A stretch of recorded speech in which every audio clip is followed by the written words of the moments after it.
Mesdames et messieurs, bonsoir et bienvenue sur cette première édition du JT de la chaîne AC, la chaîne d'actualité française. Et sans plus attendre les thèmes abordés ce soir, les présidentielles d'octobre 2015 ont débuté et depuis ce matin vous pouvez voter pour votre futur président. L'analyse dans quelques instants. France en guerre, comme vous l'avez pu constater, notre pays est actuellement envahi, mais malgré tout nous résistons encore et toujours. Le dossier dans quelques instants.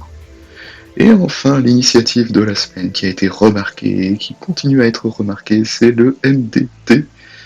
Des initiales qui vous sont inconnues, alors le dossier qui va suivre est fait pour vous.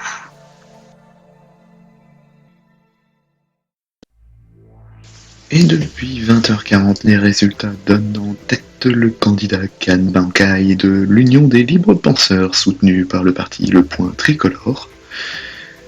Représentant 40% des voix, il écrase sans problème les autres candidats, entre autres le candidat de la Cosca, Milquiados, avec plus de 25% des voix.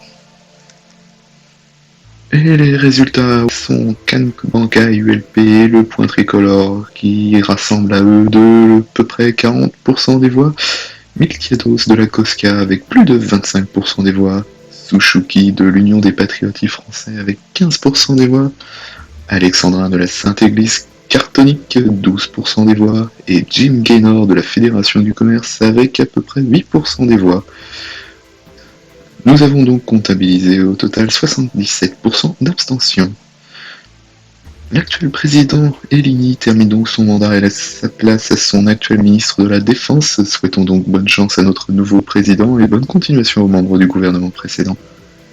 N'oubliez pas le prochain rendez-vous électoral le 15 octobre pour les élections de président de parti.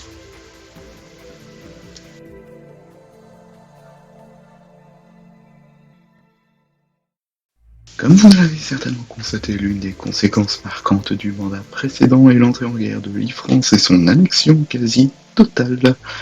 Totale, non, encore de régions résistent encore et toujours à l'envahisseur et montrent la détermination de la résistance. Les régions concernées sont la région Franche-Comté et la région Aquitaine.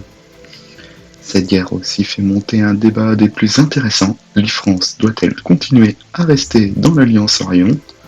La discussion est lancée et il s'agira du dossier le plus chaud, il me semble, pour le nouveau gouvernement. Et enfin, pour terminer cette première édition, je souhaitais mettre sous le feu des projecteurs une initiative du ministère de la Solidarité, les MDT, connus aussi sous le nom de Minsol Daily Tasks, ou tâches quotidiennes du Minsol.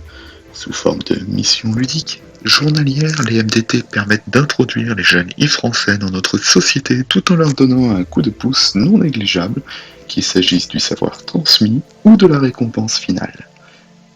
Enfin, pour les e-babies qui n'ont pas encore reçu leur consigne MDT, prenez contact avec l'équipe du Minsol et si cela n'est pas déjà fait, venez immédiatement sur le forum d'e-République France à l'adresse suivante forum.erepfrance.com. Je répète, forum.erepfrance.com.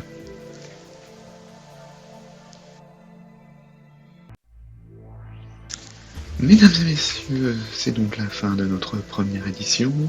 C'est avec un immense plaisir que je vous souhaite une bonne soirée et que je vous dis à bientôt pour la prochaine édition.